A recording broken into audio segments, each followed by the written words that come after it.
ये आपके पास कार्यकाल प्रारंभ हुआ था 1526 से, और 1526 तक आपके पास कब से तक चलेगा तो बताना 1857 तक। 1857 में कौन सी क्रांति होती है? अंग्रेजों के द्वारा क्रांति होती है, जिसमें ईस्ट इंडिया कंपनी को क्या कराया जाता है? समाप्त कर दिया जाता है। ठीक है, ओके।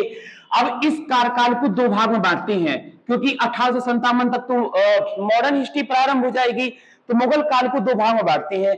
एक काल आपके पास ये बढ़ता है बेटा 1526 से लेके 1707 तक, और दूसरा कार्यकाल ये बढ़ता है 1707 से लेके 1726 तक। ठीक है, 1800 आपके पास कब तक? 57 तक। ठीक है, ओके। अब मैंने कल आपको उस दिन जब ये बोला था, इसको प्रारंभ करने के पहले, कि हमको जो कवर करना है वो मैन राजा कवर करना है। तो मैन राजा जो मिलते हैं वो सब मुगल वंश के इसमें मिले हैं। कौन कौन से राजा इसके अंतर्गत आए हैं तो बताइएगा। पहला राजा जो आया था इनका नाम क्या था? बाबर। दूसरा राजा जो इनके बाद आया उनका नाम आपके पास क्या था? हुमायूं, जो कि बाबर का पुत्र था। हुमायूं के बाद आपके पास अगला राजा आया जिसका नाम क्या था? अकबर। अकबर के बाद जो अगला राजा आपके पास आया इसका नाम था आपके पास जहांगीर, और जहांगीर के बाद जो अगला राजा आया इसका नाम था आपके पास शाहजहां, और जो इसके बाद आपके पास राजा आएगा इसका नाम क्या था आपके पास? औरंगजेब। तो जो मेन राजा थे मुगल वंश के, वो सभी राजा आपके इनके कार्यकाल में अपना क्या हुए हैं? कवर किए हैं। इसके बाद यहाँ की कहानी हमें बिल्कुल नहीं जानना होता है, क्योंकि औरंगजेब के बाद अंग्रेजों का आगमन हो जाता है और देश में ईस्ट इंडिया कंपनी और बंगाल, बॉम्बे, मद्रास पे इनकी कंपनी चलना प्रारंभ हो जाती है। और उसके बाद इनका लड़का बहादुर शाह, इसके बाद एंड में आपके पास चलते जाएंगे जिनका कोई कार्यकाल नहीं है और जिनकी कोई किताबों में जिक्र नहीं है। तो हम लोगों को अध्ययन करना होता है केवल कितने काल तक? 1526 से 1707 तक। तो हम लोगों ने 1 2 3 4 5 राजा कवर कर लिए पिछली 5 क्लासों में। उसके बाद आज 6वीं क्लास है इस मुगल काल की, तो औरंगजेब इसी में पूरा कंप्लीट करेंगे। ठीक है, तो औरंगजेब अब प्रारंभ करते हैं और समझना आपके पास चालू करते हैं। ठीक है, चलिए। अब इसके बाद जो औरंगजेब जब आपका पास प्रारंभ हुआ तो सर्वप्रथम आपके पास पहला क्वेश्चन कि औरंगजेब का आपके पास जन्म कब हुआ? तो औरंगजेब का जो आपके पास जन्म हुआ था वो जन्म हुआ था आपके पास 1618 में। ठीक है, तो ओके, पहला पॉइंट आपका कि औरंगजेब का जो जन्म हुआ था 1618 में हुआ। नेक्स्ट आपके पास पूछता है कि किस स्थान पे हुआ था। ठीक है, तो इस स्थान का आपके पास नाम बताइएगा। इसके स्थान का नाम आपके पास कहते हैं देवरा। देवरा कहां पड़ता है? देवरा पड़ता है आपके पास गुजरात के पास में। अगला पॉइंट आपके पास औरंगजेब की माता जी का नाम बताइए। तो औरंगजेब के आपके पास माता, तो माता आपको कल आप सब पढ़कर आए हो, तो माता को आपके पास क्या कहते थे? अर्जुन आपके पास बंद बानो बेगम, जिनके नाम पे क्या था? ताजमहल। तो इनको एक नाम भी दिया गया था, एक नाम आपके पास क्या दिया गया था? मुमताज। ठीक है, तो भी ये बोलना। और इनको शाहजहां ने एक उपाधि भी दी थी, तो इनको आपके पास एक उपाधि आपके पास कौन सी दी थी? मल्लिका ए आपके पास जमानी, याद रखिएगा, मल्लिका ए जमानी। ठीक है, नेक्स्ट आपके पास पिता, तो पिता तो सबको पता है, पिता का नाम आपके पास क्या था? शाहजहां। शाहजहां का पूर्व नाम आपके पास क्या था? खुर्रम। जब राजा बना तब इनका नाम पड़ा क्या? शाहजहां। ये हो गई सामान्य सी जानकारियां। आगे बढ़ते हैं। अब आगे बढ़ते हैं तो इसमें आपके पास ये देखना, भैया जी बात नहीं, बिल्कुल ठीक है। आगे आपके पास बढ़ते हैं तो आगे हमको ये देखना है औरंगजेब के पुत्र कितने थे। तो औरंगजेब के जो आपके पास पुत्र थे बेटा, वो पुत्र इनके पास कितने थे? 5। पत्नी पूछे तो औरंगजेब की जो आपके पास पत्नियां थी, पत्नी कितनी थी? 4। और इनकी पुत्री पूछे तो पुत्री जो औरंगजेब की थी वो आपके पास कितनी थी? 5। तुम्हें जानना कितना है? तुम्हें जानना है एक पत्नी का नाम और बच्चों का नाम। सिर्फ सुन लीजिए, काम कहीं नहीं आएगा, एक बच्चे के नाम का काम आएगा, तो वो भी बता देता हूं। ठीक है, पहले पुत्र के नाम लिख देता हूं। पहला पुत्र आपके पास था तो इसका नाम बोलिएगा मोहम्मद आपके पास आलम शाह। दूसरे पुत्र का नाम क्या था? मोहम्मद आपके पास सुल्तान। तीसरे पुत्र का नाम क्या था तो बताइएगा आपके पास मोहम्मद आपके पास अकबर। चौथे पुत्र का नाम क्या था? मोहम्मद आपके पास बहादुर शाह आपके पास प्रथम। पांचवें पुत्र का नाम क्या था? मोहम्मद आपके पास कामबख्श। तुम्हें 2 नाम याद करना है, एक बहादुर शाह याद रखना है, ठीक है, और एक तुम्हें अकबर याद रखना। क्यों याद रखना, थोड़ा देर रुके रहो, समझ आ जाएगा। नेक्स्ट आपके पास पत्नी, पत्नी के बारे में, तो पत्नी इनकी एक थी, जैसे आपके पास शाहजहां ने तमाम शादियां करी थी, जहांगीर ने भी 20 शादियां करी थी, लेकिन सभी पत्नियों के नाम नहीं चले थे। इसी प्रकार से शाहजहां की केवल एक ही पत्नी का नाम ज्यादा उठकर आया था, उनका नाम था अर्जुबंद बानो बेगम अर्थात मुमताज अर्थात मलिका ए जमानी। इसी प्रकार से आपके पास इनकी पत्नी का नाम पूछे, इनकी पत्नी का नाम था आपके पास दिलरास बानो बेगम, ठीक है, याद रखिएगा, दिलरास बानो बेगम। दूसरी पत्नी का नाम था आपके पास नादिरी शाह। तीसरी पत्नी का नाम था औरंगाबादी। आपके पास चौथी पत्नी का नाम उदयपुरी, कोई काम का नहीं है, तुम्हारे काम का सिर्फ इतना याद रखना है कि इनकी जो मेन पत्नी का नाम आपके पास क्या था, दिलरास बानो बेगम, ठीक है, इतनी कहानी क्लियर। नेक्स्ट आपके पास पुत्री, पुत्री तुमको बिल्कुल याद नहीं करना, जहां है बेशर्मी, जहां ए आपके पास नूर, ऐसे करके 5 पुत्रियों के नाम थे, कोई काम का क्वेश्चन नहीं है, याद रखना बस। 5 पुत्रियां, 5 पुत्र, 4 पत्नियां। अब मैं उसको डिलीट कर देता हूं जो काम का नहीं है, आपको सिर्फ पत्नी में याद रखना है दिलरास बानो बेगम। इनको एक उपाधि भी दी गई थी, उपाधि इनको कौन सी दी गई थी, रादिया उद आपके पास दौला। तो याद रखना रादिया उद दौला किसको कहा जाता है, औरंगजेब की पत्नी को कहा जाता है, ठीक है। चलो अब आगे बढ़ते हैं। अब औरंगजेब की जब राजा बना, तो पहला क्वेश्चन आपके पास ये आता है कि जब औरंगजेब आपके पास राजा बना, तो वह राजा बताइए मुगल वंश का जिसने सबसे लंबे समय तक शासनकाल किया आपके पास। तो पहले नंबर पे आपके पास बोलना, वह राजा आपके पास जिसने सबसे मैक्सिमम समय तक आपके पास मुगल वंश में आपके पर राजा बना रहा। तो बोलिएगा जो इसका राजभिषेक आपके पास हुआ था वो 1658 में हुआ था। कितने साल तक राजा बना रहा, तो आप अगर गिनती जोड़कर देखेंगे तो आपको पता चलेगा कितने साल तक, 49 वर्षों तक राजा बना रहा। अब थोड़ा सा इतिहास में बैठ जाएंगे तो आप जब अकबर को देखोगे, तो अकबर को भी मैंने यही बोला था, आपके पास 49 साल आपके पर राजा बनी रहे, क्योंकि जहांगीर तो बहुत बेचारा उतावला हो गया था राजा बनने को, ठीक है। तो अकबर भी 49 साल रहा, ये भी 49 साल रहा, लेकिन इसका कार्यकाल थोड़ा सा ज्यादा रहा। तो अगर प्रश्न आ जाए कि मुगल वंश में किस राजा का कार्यकाल सर्वाधिक रहा, तो आंसर लगाना है कौन सा, आपके औरंगजेब का। दूसरा प्रश्न है मुगल वंश का वह राजा जिसका 2 बार राज्याभिषेक हुआ था, तो आप बोलना आपके पास इसका राज्याभिषेक कितने बार हुआ था, 2 बार। अब कहानी आनी चाहिए 2 बार राज्याभिषेक कैसे हो गया, तो कल की कहानी याद करो, आप वापस आओ, कल की कहानी में मैंने क्या बताया था, जब इंडिया आपके पास ऐसे थी, बस ध्यान देना है आपको, तो शाहजहां के 4 पुत्र थे, एक पुत्र को कहां दे दिया था, दारा सुकोय, अब मैं लिख नहीं रहा हूं, एक पुत्र को कहां दे दिया था, शाह सूजा, कल मैंने पूरा समझा दिया था। एक पुत्र को कहां दे दिया था, मुराद बख्श पश्चिम भारत, एक पुत्र को किसको दे दिया था, औरंगजेब को दक्षिण भारत अर्थात दक्कन। और जब ये खबर पता चली कि शाहजहां बीमार हो गए, मतलब इनके चारों पुत्रों के पिता बीमार हो गए, तो मुराद बख्श दिल्ली की तरफ भागा, औरंगजेब दिल्ली की तरफ भागा, शाह सूजा दिल्ली की तरफ भागा, और दिल्ली में कौन बैठा था, आगरा में बैठा था दारा सुकोय, मतलब शाहजहां का बड़ा पुत्र। शाहजहां के 4 पुत्र थे, 1 2 3 4, ठीक है, कल मैंने ये सब समझा दिया था बहुत अच्छे से। तो दारा सुकोय ने किससे युद्ध लड़ा था, शाह सूजा से, ये हार गए, ये वापस आ गए बंगाल। दूसरा युद्ध किससे हुआ था, मुराद प्लस औरंगजेब से। आपके पास दारा सुकोय ने अपनी सेना भेजी थी शाही सेना के बाद ये क्या हुआ, पराजित हो गए। पराजित होने के बाद तीसरा युद्ध हुआ। तीसरा युद्ध किसके बीच में हुआ, मुराद प्लस आपके पास औरंगजेब, इन लोगों ने दोनों एक हो गए और दोनों भाई मिलके अपने सबसे बड़े भाई को हराने पहुंच गए। अब दारा सुकोय को 2-2 सेना पर्सनल हराने आ जाएगी, तो दारा सुकोय बेचारा युद्ध हार गया। जब दारा सुकोय युद्ध हार गया, तो दारा सुकोय यहां से भाग गया कहां, दिल्ली। तो आगरा की गद्दी क्या हो गई, खाली हो गई। जब आगरा की गद्दी खाली हो गई, तो सबको ये सूचना थी कि औरंगजेब, मुराद को, दारा, इन सबको कि इनके पिताजी नहीं रहे, लेकिन शाहजहां तो जिंदा था। जब औरंगजेब वहां पर पहुंचा आगरा में, तो इन्होंने कहा पिताजी आप जिंदा हो। अब क्या होता, जब युद्ध हो गया, सब हो गया, पिताजी जिंदा हो चाहे ना हो, बात तो बराबर है।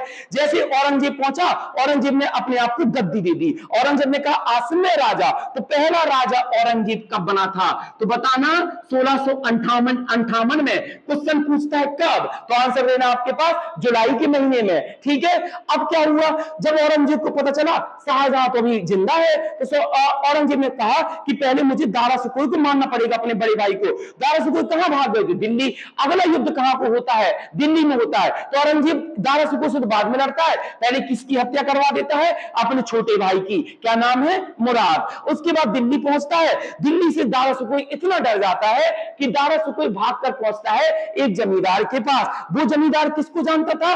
औरंगजेब के लड़के को जानता था। औरंगजेब के लड़के का नाम क्या था? बहादुर शाह। मैंने कहा था एक जगह काम आएगा, सिर्फ इतना काम आना है। बहादुर शाह को जब पता चला कि पिता के डर से हमारा चाचा मतलब दारा यहां भाग कर आ गया, तो बहादुर शाह ने दारा को गिरफ्त में करके औरंगजेब को सौंप दिया।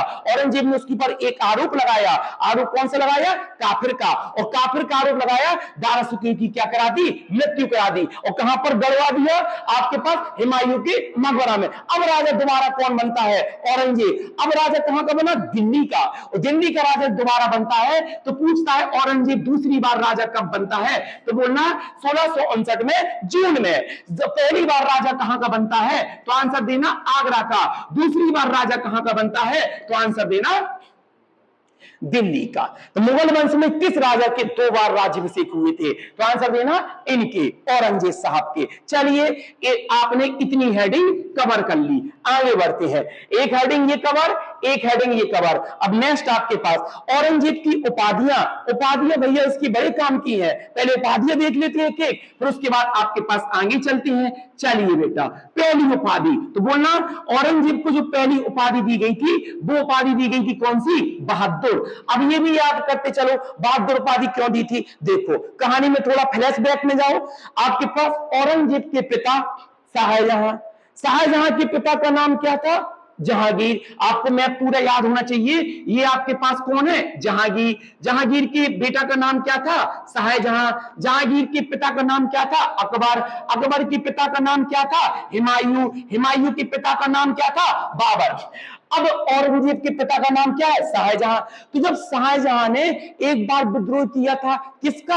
अपने पिता का। तो छोटी माता शासन में थी, छोटी माता का नाम क्या था? नूरजहां। ठीक है, तो नूरजहां ने क्या कहा था जहांगीर से? जहांगीर से बेटा आपके पास नूरजहां ने ये कहा था, ठीक है बेटा इसको बाद में लिखना, मैं सब लिखा दूंगा, परेशान हो। ठीक है, अभी नहीं, अभी थोड़ा सा आप पूरी कहानी समझो। ठीक है, ओके। नेक्स्ट आपके पास फिर से बैक करता हूं। आपके पास शाहजहां को फिर सुनो, शाहजहां का लड़का औरंगजेब। अब शाहजहां बेटा आपके पास क्या हुआ? शाहजहां ने एक बार विरोध किया अपने पिता का। किसका? जहांगीर का। जहांगीर की पत्नी थी नूरजहां। नूरजहां ने भड़काया किसको? जहांगीर को, कि यार तुम्हारा बेटा हर बार ऐसा विद्रोह करता है तो पता नहीं कब तुम्हें मार दे, इससे अच्छा है इसके दोनों बेटे को गिरफ्त में ले लो। तो जहांगीर ने अपने पुत्र से क्या कहा था? शाहजहां से, तुम मुझे अपने दोनों बेटे अंडर में दे दो। इसको 2 बेटे गिरफ्त में दिए गए थे, एक बेटा कौन सा? औरंगजेब, और एक बेटा कौन सा? दारा। ठीक है, तो छोटे से ही इनको कष्ट मिला था औरंगजेब को और दारा से। ठीक है, दादा के जरिए दादा काम में लगाने लगे। अब जहांगीर की कहानी समाप्त करते हैं। अब एक बार कहते हैं जब औरंगजेब बहुत बड़ा हो रहा था, बच्चे थे सबके सब, तो एक बार एक समारोह चल रहा था। समारोह चल रहा था तो एक हाथी था, सुधाकर नाम का हाथी, किताबों के माध्यम से सुधाकर का नाम का हाथी भड़क गया। तो भैया उस हाथी को कौन संभाले? तो कहते हैं ऐसा, औरंगजेब ने एक भाला लेके उस हाथी को संभालने का प्रयास किया, उससे डरा बरा के जैसे तैसे करके नियंत्रण करने का प्रयास किया। जब नियंत्रण कर लिया तो पिता बड़ा खुश हुआ। तो पिता ने इसको एक उपाधि दी थी। इस उपाधि को क्या दे दी थी आपके पास? बहादुर। तो पूछा जाता बहादुर उपाधि किसने दी थी? शाहजहां ने दी थी। किसको दी थी? औरंगजेब को दी थी। अगली उपाधि आपके पास कौन सी थी? इनकी नेक्स्ट आपके पास उपाधि थी आलमगीर। ये बहुत इंपॉर्टेंट क्वेश्चन है, ये कम से कम 2 बार पूछा जा चुका है। आलमगीर किसको कहा जाता है? और हम लोगों को आलमगीर नहीं रटा होता है, बहादुर रटा होता है, जिंदा पीर रटा होता है, अगर ज्यादा पढ़े वाले हो गए तो मैंने ये चीजें रटी होगी। आलमगीर नहीं पता रहता कि आलमगीर किसको कहा गया। आलमगीर नाम का एक शासक आगे मिलेगा, तो सब लोगों को ये लगता है आलमगीर लगता है उस शासक के बारे में बात कर रहा, जो कि रॉन्ग है। ठीक है, आलमगीर इन्हीं को कहा गया था, औरंगजेब को। आलमगीर का अर्थ क्या था? आलमगीर का आपके पास अर्थ था विश्व विजेता, वह राजा जो विश्व विजेता बनने की काबिलियत रखता हो, तो इन्हीं का नाम था। तीसरी उपाधि इनको आपके पास कौन सी दी गई थी? जो तीसरी उपाधि आपके पास दी गई थी, एक उपाधि इनको दी गई थी जिंदा पीर की, ठीक है। ये उपाधि बड़ी खतरनाक थी, जिंदा पीर आपके पास। क्या सुनो, जिंदा पीर कुछ नहीं, ये क्या था ना, औरंगजेब इस्लाम का बड़ा कट्टर था। अब मैं ये तुम्हें जब कहानी समाप्त होगी ना, आज अभी एंड होगा 50-40 मिनट में अगली, ठीक है, तब तुम अपने दिमाग से लगाना ये कट्टर था कि अच्छा राजा था, ठीक है। मेरे हिसाब से तो मुझे ये बहुत उचित शासक लगा, ठीक है, लेकिन अभी थोड़ा निर्णय आप भी लेना। जब सोचोगे तो चीजें आपको याद हो जाएंगी। तो बेटा आपके पास जिंदा पीर, इसको जिंदा पीर कहा गया इतिहासकारों, जिंदा पीर इतिहासकारों ने ये कहा बड़ा कट्टर व्यक्ति था इस्लाम का। आपके पास सबसे बड़ा आपके पास कौन, कट्टर आदमी, मतलब बस इस्लाम। अब कट्टर का मतलब ये नहीं होता है कि तुम ये समझ लो हिंदू धर्म का कट्टर तो ये बेकार आदमी है, ये मुस्लिम धर्म का कट्टर आदमी बेकार आदमी नहीं बेटा। कट्टर का मतलब ये होता है कि आपके पास वो अपने धर्म का विकास करना चाहता है, बस। फिर मेरी बात सुनना, अपने धर्म का विकास करना चाहता है, बस। अब इस भावना को इतना गलत भर दिया है आज वर्तमान के समय में। अखिल भारतीय विद्या परिषद, हनुमंत विद्या आपके पास समिति, ऐसे मस्जिदों में आपके पास चलता है मुसलमानों के लिए तो भड़काया जाता है हिंदू बेकार है, मुसलमान भाई बेकार है, तो लोगों को अंदर से गुस्सा फूट रही कि यार ये बेकार है, और उन लोगों की भावना ही अलग होती है। तुम चाहे हिंदू कट्टर से मिल लेना, ये नहीं हिंदू कट्टर से मिलना जो हाथ में पूरा ताबीज आबिज पहना होगा, गले में रुद्राक्ष की माला पहनी होगी, गमछा कलर का आपके पास गेरुआ कलर का गमछा डाला होगा, बात उसकी बेईमानी होगी, यार ऐसा नहीं, उससे एक हिंदू समर्थन में न दे। आप ही जैसे हम लोग तो होते हैं लेकिन नहीं समर्थन में रहते हैं, वो भी हिंदू है लेकिन अपन कहते हैं यार इतना नहीं मानते हम हिंदू धर्म। इसी प्रकार से मुसलमान भी होते हैं, कुछ मुसलमान जो बिल्कुल कट्टर होते हैं, उनको लगता है जो इस्लाम है, तो इस्लाम धर्म का सबसे बड़ा कट्टर आदमी कौन था, औरंगजेब। इसको एक उपाधि और दी गई थी, इसको भी याद रखिएगा। इस उपाधि को आपके पास कौन सी उपाधि दी गई थी, हाफिज। हाफिज इसको क्यों कहा गया था, इसको कुरान है ना, कुरान मुंह खातर याद थी, पूरी मौखिक। तो आप बोल सकते हो जो इसको कुरान थी वो पूरी की पूरी कुरान आपके पास कैसे याद थी, मौखिक याद थी। और चलिए थोड़ा दिमाग में जोड़ डालिए, एक राजा और था जिसको कुरान मौखिक याद थी, क्या नाम था, बहुत बढ़िया, कुतुबुद्दीन ऐबक, गुलाम मर्ज। और कुतुबुद्दीन ऐबक को एक नाम दिया गया था कुरान खां। कुरान खां क्यों दिया गया था, क्योंकि वो कुरान पढ़ना जानता था बचपन से ही, इसको मौखिक याद थी, इसलिए इसको एक नाम दिया गया, क्या, हाफिज। एक हेडिंग कंप्लीट। कोई आपसे कहे इसकी उपाधि बता देना, तुरंत बता देना।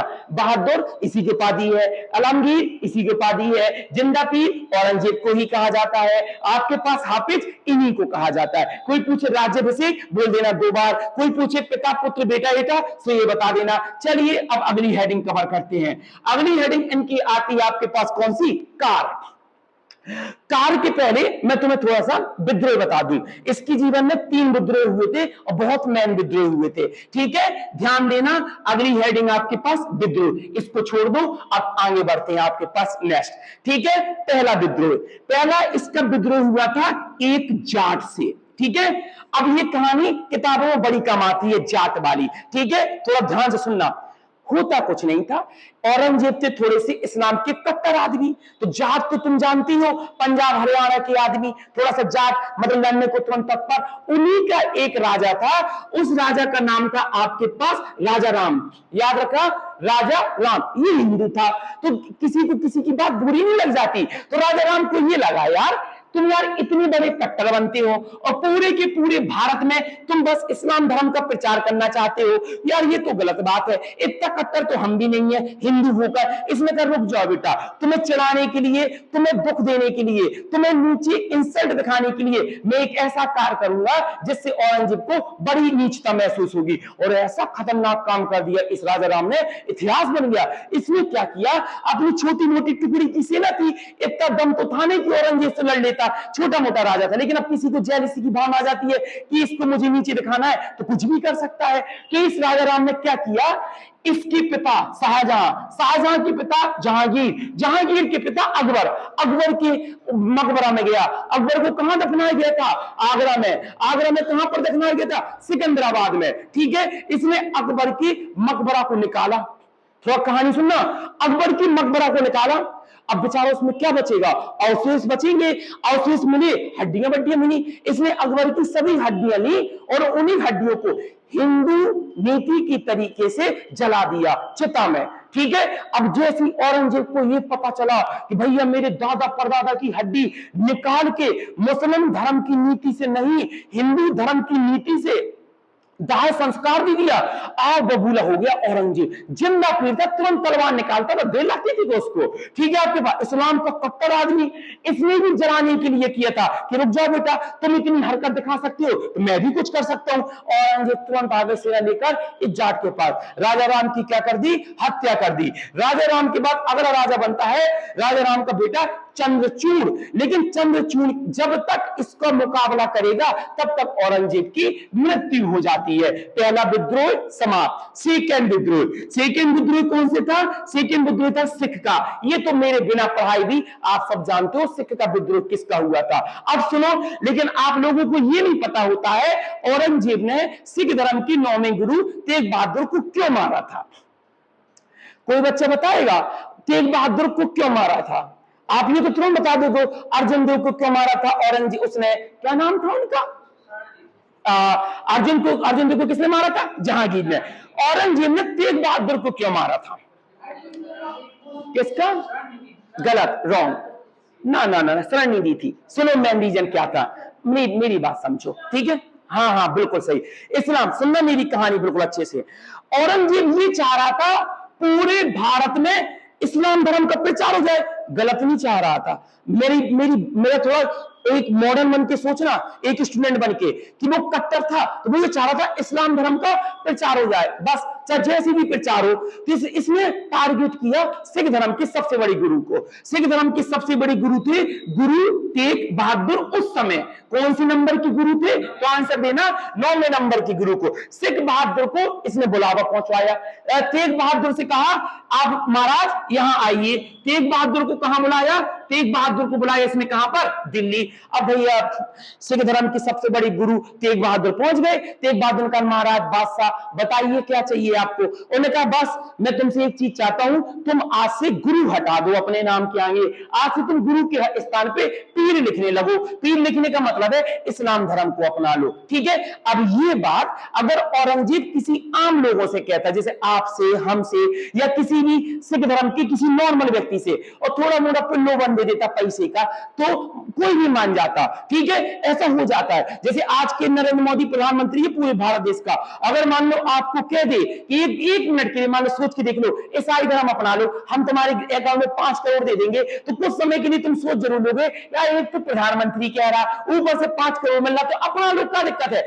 आम आदमी के लिए आसान था, लेकिन पूरे सिख धर्म का गुरु, जिसे सब लोग अपना गुरु मानते हैं, उस व्यक्ति से तुम ये कह रहे हो इस्लाम अपना लो। और पता ये क्यों कह रहा था? ये इसलिए कह रहा था कि तुम इस्लाम अपनाओगे तो तुम्हारे जितने अनुयायी हैं पंजाब के, चंडीगढ़ के, हरियाणा के, जो सिख धर्म को बहुत मानते, वो अपने आप इस्लाम अपना लेंगे। और जब वो अपने आप इस्लाम अपना लेंगे तो मेरे इस्लाम का क्या हो जाएगा? प्रचार हो जाएगा। तभी तो इसको जिंदा पीर कहा गया। अब बेटा ये गुरु कैसे बात मान जाता? आम आदमी होता तो मान जाता, गुरु कैसे मान जाता? गुरु तेग बहादुर ने मना कर दिया। जब गुरु तेग बहादुर ने मना कर दिया, औरंगजेब साक्षात आ गए गुरु तेग बहादुर के पास। कहां पर? दिल्ली के एक एरिया है जिस एरिया का नाम क्या है? चांदनी चौक। और आज तलवार निकालकर सीधा सिर कलम करा दिया, सिर ही काट दिया था। सिर काट दिया तो सिर जहां पर गुरु का गिरा था, आज वहां पर सिख धर्म ने एक गुरुद्वारा बनवा दिया है। उसी जहां पर शीश गिरा था उनका,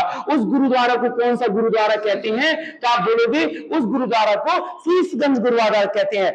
आपके पंजाब धर्म का सबसे बड़ा गुरुद्वारा है। दिल्ली कभी पहुंचिएगा, आपके पास ये समझ लो कि मूंग की दाल में, मूंग की दाल का हलवा तो बाद में मिलेगा, घी मिलेगा तुम्हें ऊपर। इतना आपके पास बिल्कुल पुण्य करते हैं आपके पास, ठीक है? तो चांदनी चौक में गुरुद्वारा बना। अब बेटा गुरु खत्म तो अगले गुरु आपके पास कौन आते हैं? गुरु गोविंद सिंह। गुरु गोविंद सिंह ने कहा मैं तो औरंगजेब से बदला लेके रहूंगा, मैं औरंगजेब से बदला लेके। लेकिन गुरु गोविंद के 4 लड़के थे, जोड़ा आपने कहानी सुनी होगी, जुझारू सिंह, जोरावर सिंह, फतेह सिंह, अजय सिंह, ये 4 लड़के थे। युद्ध हुआ, गुरु गोविंद के चारों पुत्र मार डाले। किसने? औरंगजेब ने। जब चारों पुत्र मार डाले तो पिता का क्या हाल होगा? गुरु की पदवी रखो एक तरफ, पहले पिता का सोचो। चारों उसके पुत्र समाप्त हो गए। तब गुरु गोविंद को लगा यार ये लड़ाई तो कभी खत्म नहीं होगी। वो बादशाह है, कौन? औरंगजेब। हम गुरु हैं, गुरु को ये चीज शोभा नहीं देती। हार जाओ गुरु को यह शोभा देता है, लेकिन तलवार लेके किसी से लड़ो यह शोभा नहीं देता गुरु को। तब से गुरु गोविंद ने कहा आज से मेरे सिख धर्म में 10वें नंबर के बाद कोई भी गुरु नहीं बनेगा। तब से लेके आज तक सिख धर्म का कोई भगवान नहीं होता, सिख धर्म का क्या होते हैं, गुरु होते हैं। अब मन में यह प्रश्न आना चाहिए, हिंदू धर्म में कोई समस्या आ जाती है, हम अपने भगवान को आराधना करके भगवान हमारी समस्या दूर कर दो। इस्लाम में आती है तो वो मजार में जाकर, अगर पंजाब की सिख धर्म में कोई समस्या आती है तो उनको प्रश्न यही पूछा सिखों ने, सिखों ने पूछा गुरु गोविंद जी अब कोई गुरु नहीं बनेगा। 11वां पहला गुरु गुरु नानक थे, दूसरे अंगद थे, आपके पास 5 में अर्जुन देव थे, 6 में हरगोविंद थे, 9 में ये थे, 10 में आप थे, तो हमें कोई समस्या आएगी हम कहां जाएंगे। तो गुरु गोविंद ने पता क्या कहा था, गुरु गोविंद दो खड़े काके लागे पांव, बलिहारी गुरु आपने गोविंद दियो बताए। गुरु गोविंद ने कहा कोई समस्या की बात नहीं है। अगर कोई सिख धर्म का व्यक्ति बड़े सच्चे मन से मेरे गुरुद्वारा में आकर अगर आराधना करेगा तो हम 4-5 गुरु जो टोटल 10 गुरु हैं उनमें कुछ गुरु उसके चारों तरफ उपस्थित हो जाएंगे आत्मा के रूप में और उसको आशीर्वाद देंगे, उसकी सभी समस्याओं का निदान हो जाएगा। आज से मेरी पूजा नहीं होगी, आज से गुरु के पदवी की पूजा होगी, सिंहासन की पूजा होती है। तब से लेके आज तक पंजाब के सिख धर्म के लोग अपने गुरु की गद्दी की पूजा करते हैं, गुरु की पूजा नहीं करते। 10 ही गुरु को स्थान दिया गया, ठीक है। ये उनका कौन सा विद्रोह था, दूसरा।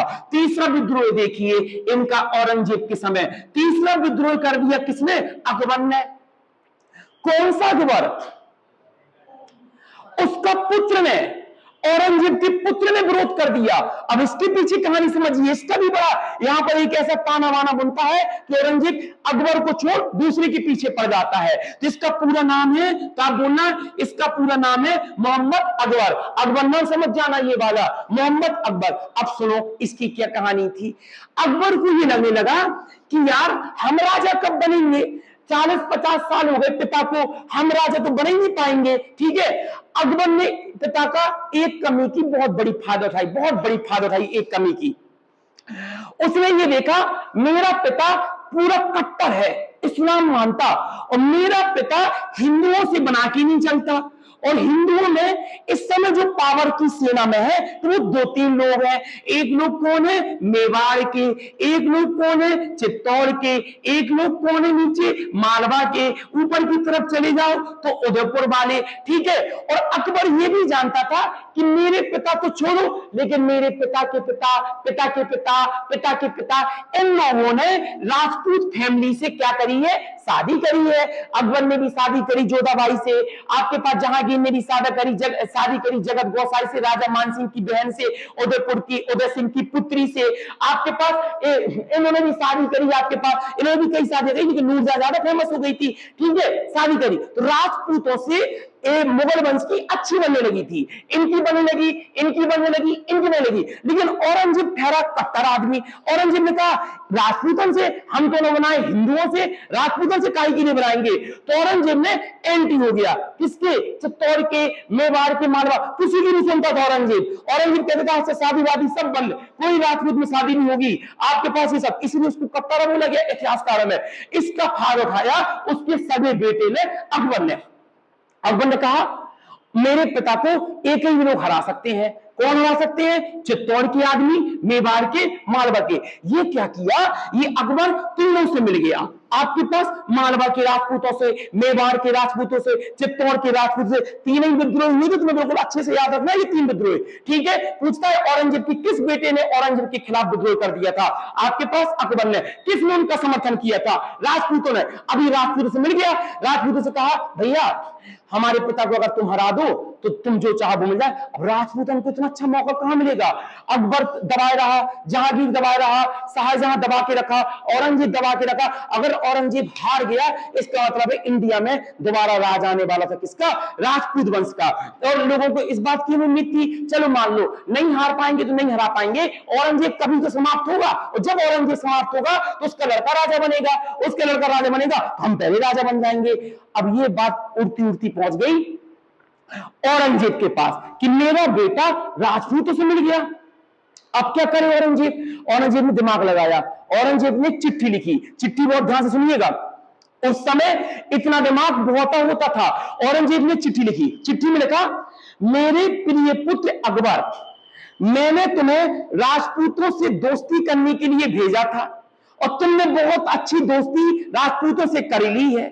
तुम मुझे उनकी सभी कमियों की सूचना देते रहना और मैं एक एक राजपूतों को मारते चला जाऊंगा। और ये चिट्ठी लिखी और लीक करवा दी। लीक करवाने का मतलब अकबर को नहीं पहुंचाई, राजपूतों के दरबार में पहुंचवा दी। अब भैया राजपूतों ने पढ़ा और तेरी ये अकबर तो अपने पिता से मिला।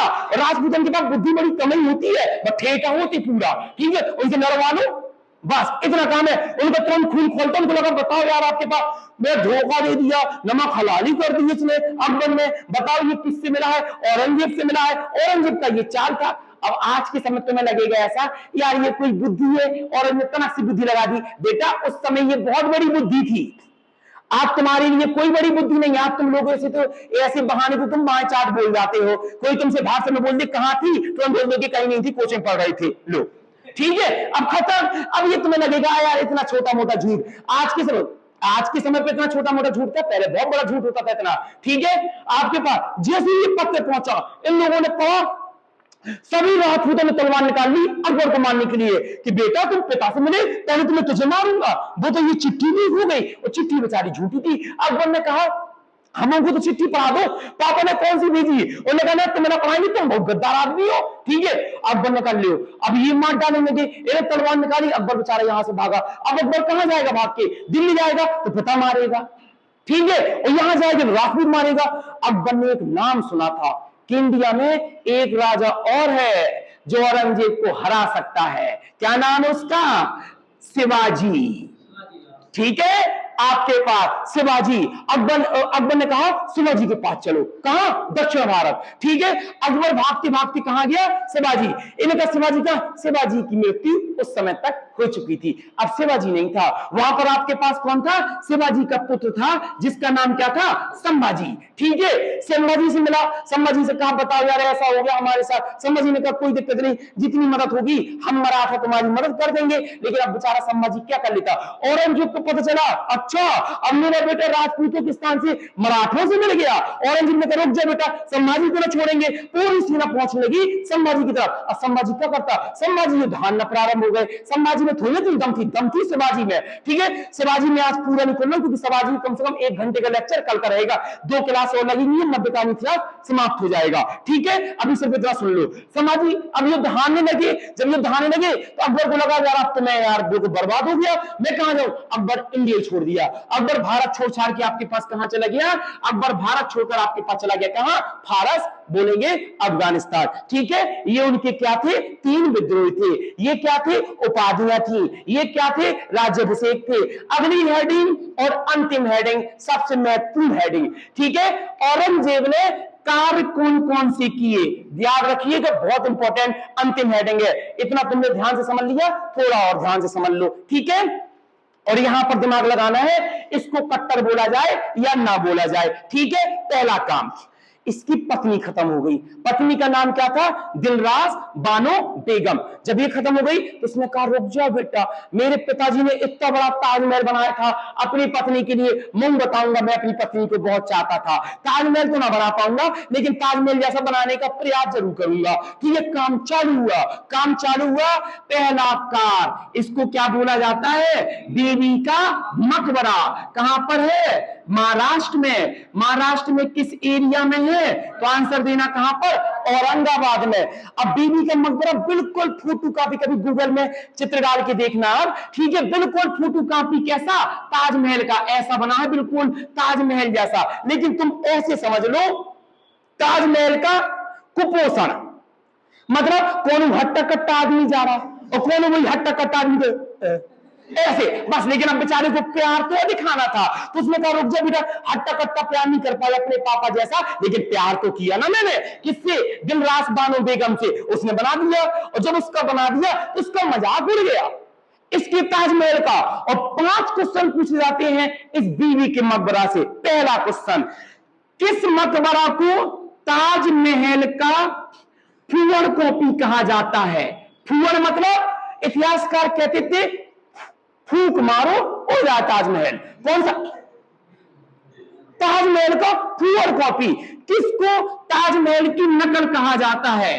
ये किसको ताजमहल की घटिया कॉपी कहा जाता है? ये चौथा क्वेश्चन, दक्षिण भारत का ताजमहल किसे कहा जाता है? आंसर देना ये। छठवां क्वेश्चन, आपके पास द्वितीय ताजमहल किसे कहा जाता है? आंसर देना ये। सातवां प्रश्न, मिनी ताजमहल किसे कहा जाता है? तो आंसर देना ये। द्वितीय ताजमहल बीबी का मकबरा, मिनी ताजमहल बीबी का मकबरा, ताजमहल की फूहड़ कॉपी बीबी का मकबरा, ताजमहल की नकल बीबी का मकबरा, दक्षिण भारत का ताजमहल किसे कहा जाता है? बीबी का मकबरा। ठीक है, ओके। चलिए अगला इसने काम कौन सा किया? अगला काम किया इसने मोती मस्जिद बनवाने का। मोती मस्जिद में बहुत बच्चा फंसता है, मोती मस्जिद में इसलिए फंस जाता है। क्वेश्चन 2, एक कल मोती मस्जिद पढ़कर आए, एक आज। प्रश्न ये पूछता है मोती मस्जिद आपके दिल्ली के लाल किला में किसने बनवाई? ठीक है, अब हम लोगों को रटा होता है यार, एक मोती मस्जिद तो शाहजहां ने बनवाई थी, एक मोती मस्जिद औरंगजेब ने बनवाई थी। तो शाहजहां ने मोती मस्जिद बनवाई थी आगरा के किले में, और औरंगजेब ने मोती मस्जिद बनवाई थी दिल्ली के लाल किले में। तो याद रखना मोती मस्जिद कहां पर है? तो बोलना दिल्ली के लाल किले में। और आगरा की लाल किले में मोती मस्जिद किसने बनाई थी? आपके पास शाहजहां ने। ये इसने 2 कार्य किए थे, किसके? स्थापित कला के। अब देखो इसका ध्यान गया कहां पे? इस्लाम धर्म के ऊपर। इसने कहा सभी मंत्रियों को बुलाओ, सभी सभापतियों को बुलाओ। उसने कहा हाँ ठीक है भैया बताइए। उसने कहा आज से मेरे शासन में पूरा काम होगा इस्लाम धर्म के अनुयायी, मतलब जो जो इस्लाम में है वही होगा, अगर इस्लाम में नहीं है, कुरान में नहीं लिखा, वो काम नहीं होगा। लिस्ट बनाओ उन सब कभी कामों की जो हमारे दादा परदादा से चले आ रहे हैं, वो सब काम बंद होंगे। बहुत क्वेश्चन पूछे जाते हैं इससे। चलिए स्टार्ट करते हैं और दिमाग लगाइए, वास्तव में कट्टर था कि एक बहुत अच्छा राजा था। ठीक है, चलिए आइए। पहला इसने कहा, पहला काम, आज से नौरोज प्रथा बंद। ठीक है, जो आपके पास नौरोज प्रथा है, नौरोज प्रथा नया त्योहार, ये हमारे इस्लाम धर्म का नहीं है, ये पारसियों का है। और हम क्यों मनाए पारसियों का? हम कोई त्योहार नहीं मनाएंगे पारसियों का, बंद करो। नौरोज प्रथा किसने चालू करी थी? बलबन के समय पे। आपके पास सजदा पैरोज किसने चालू करी थी? बलबन के समय पे। नौरोज प्रथा बंद। ठीक है, अगला इसने कहा एक काम और आज से बंद। एक काम आपके पास कौन सा बंद? इसने कहा आपके पास झड़ों का दर्शन। झड़ों का दर्शन आप जानते हो ना? झड़ों का दर्शन, नूरजहां निकलती थी अपने पति के साथ हाथ हिलाते हुए, राजा और रानी। इसने कहा गलत, इस्लाम धर्म में कहीं नहीं लिखा पत्नी को, मतलब पत्नी को नहीं, महिलाओं को बराबरी का दर्जा देना चाहिए। और ये बात बिल्कुल क्लियर है, इस्लाम धर्म में महिलाओं को थोड़ा सा कम स्थान दिया गया है पुरुषों की अपेक्षा। इसने कहा नहीं, बस इस्लाम धर्म में नहीं लिखा, आज से बंद। आज से भैया झड़ों का दर्शन बंद करा दिया गया। तीसरा इसने कहा आज से मेरे पूरी की पूरी शासन में तुलादान बंद। ठीक है, इस्लाम धर्म में कहीं नहीं लिखा राजा को अपने आप को भगवान समझ चाहिए। राजा कोई भगवान नहीं है, भगवान केवल एक ही है, अल्लाह अकबर, अल्लाह ही महान है, उसकी यश में वृद्धि हो। मैं कोई राजा नहीं हूं, मैं कोई वो नहीं हूं, मैं एक सिंपल आपके पास व्यक्ति हूं। आज से तुलादान नहीं होगा। तुलादान का प्रारंभ किसने कराया था? तो आंसर देना आपके पास, किसने प्रारंभ कराया था?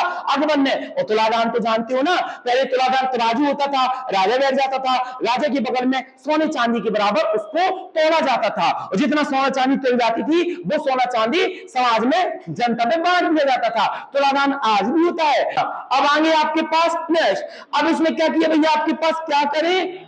सुनो बेटा मेरी बात ध्यान से। इसने कहा तुलादान आज से बंद, और इसने कहा और लिस्ट बनाओ और बताओ आपके पास क्या क्या काम होता है। इसने कहा महाराज एक काम और होता है, सिक्कों में राजा रानी अपना नाम लिखवाते। इसने कहा खत्म, आज से सिक्कों में कोई भी व्यक्ति अपने नाम का कलमा नहीं पढ़वाएगा और सिक्कों में अपने नाम अंकित नहीं करवाएगा। कोई राजा नहीं है, सिर्फ एक ही राजा है, अल्लाह। तुम क्या समझते हो अपने आप को राजा की? मैं राजा। इसने कहा कलमा से सब बंद। ये था राजा। अब आदमी कहता है इस्लाम का कट्टर था, वो इस्लाम को धर्म को नहीं छोड़ रहा था, जो गलत बात थी। इसने कहा कलमा बंद। दूसरा इसने कहा आज से मेरे काल में सती प्रथा नहीं होगी, सती प्रथा खत्म। आपके पास हिंदू धर्म हो चाहे कोई भी धर्म की सती प्रथा हो, मेरे से मतलब नहीं है। इसने कहा इस्लाम में कहीं नहीं लिखा पति के मन में पर पत्नी को जिंदा जलाया जाए। खत्म तो खत्म, सती प्रथा आपके पास क्या करी गई? बंद करी गई। अगला इसने कहा जजिया कर चालू होगा। इस्लाम धर्म में जजिया कर लिखा है, कि जो जो धर्म इस्लाम ना माने उस व्यक्ति को अलग से कर देना पड़ेगा, मैं लूंगा सुन लूंगा। इसने जजिया कर क्या कर दिया, प्रारंभ कर दिया। क्वेश्चन जजिया कर के 3 बनते हैं। जजिया कर प्रारंभ सर्वप्रथम कौन लाया था, मोहम्मद बिन कासिम। जजिया कर को दूसरे नंबर पर बंद किसने किया था, अकबर ने। जजिया कर को पुनः लागू किसने किया था, औरंगजेब ने। जजिया को अब एंड में पूरा बंद कौन करेगा, मोहम्मद साहब रंगीला। ठीक है, जजिया कर को क्या कर दिया, चालू कर दिया।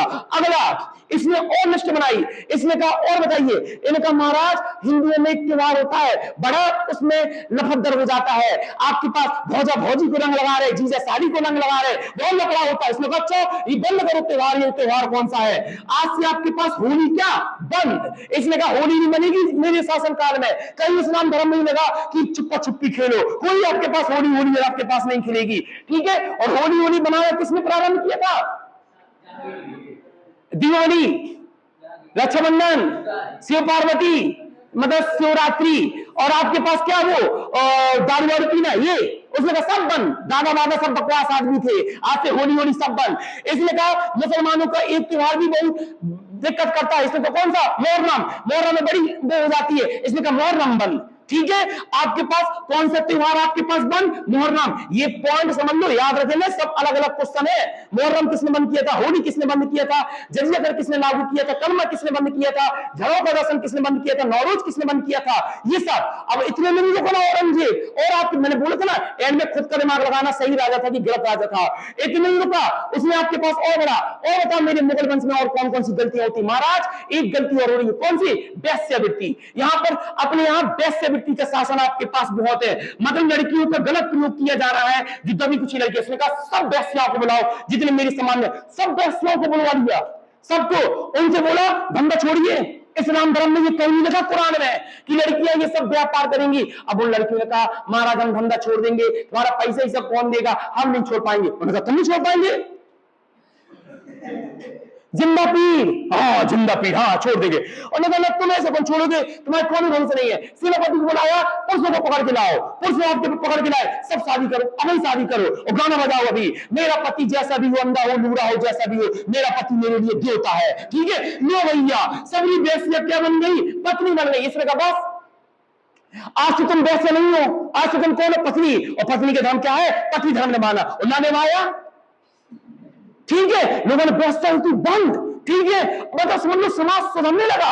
अगला आपके पास इसमें लिस्ट, इसमें कहा एक चीज और बिगाड़ती है पूरे समाज को, हमारे दादा परदादा बहुत मचा गए हो हल्ला, कौन सा, संगीत, ऑर्केस्ट्रा, डांसर, नृत्य कला, अनारकली, सब बर्बाद हो गए। इसमें आगे बाद संगीत बंद। ठीक है, आज से मेरे काल में संगीत बंद। इस्लाम में वास्तव में संगीत को प्रतिबंध किया गया। हिंदू धर्म में जितने गाना बने हैं, हिंदू के देवी देवताओं को जितने गाना बने हैं, इतने गाने मुसलमान के नहीं बने, कोई भी। इस्लाम मुसलमानों का सिर्फ जब कुरान होती है तभी साउंड चलता है, इसके बाद उनका कोई गाना नहीं चलता पर्सनली। ठीक है, अपने में राम भगवान के अलग गाने, सीता के अलग गाने, लक्ष्मी के अलग गाने, पार्वती मैया के अलग गाने, और मैं क्या बताऊं सबके अलग अलग गाने, और भगवान तब भी पसंद नहीं हो रहे। ठीक है, सबके गाने बना बना के रखे हैं, और रोज के गाने के फ्लेवर, अब खाटू श्याम का गाना चला, मैं लाल ला खाटू श्याम का। ठीक है, ऐसे चलते हैं। इसने कहा संगीत बंद, संगीत आज से बंद होगा। संगीत बंद होने के बाद अब उसने कहा आज से मेरे पूरी सैनिक में मुसलमान भाई बनी रहेंगे, हिंदू भी रहेंगे। पहला मुगल वंश का शासक, पहला मुस्लिम शासक जिसने अपनी सेना में सबसे ज्यादा स्थान हिंदुओं को दिया था। आंसर देना कौन सा, औरंगजेब। कितने, 1/3 सेनापति कैसे थे, हिंदू थे। अब बताओ कहां वो बुरा राजा है। हिंदुओं को सर्वदा सेनक, हिंदुओं को सती प्रथा को बंद कराया, ये संगीत अंगीत सब बंद कराया, सब खत्म। और बस अंतिम क्वेश्चन, औरंगजेब किस वाद्य यंत्र को बजाना बहुत अच्छी तरह जानता था और पसंद करता था, तो आंसर कौन सा देना, बीड़ा। Chapter close.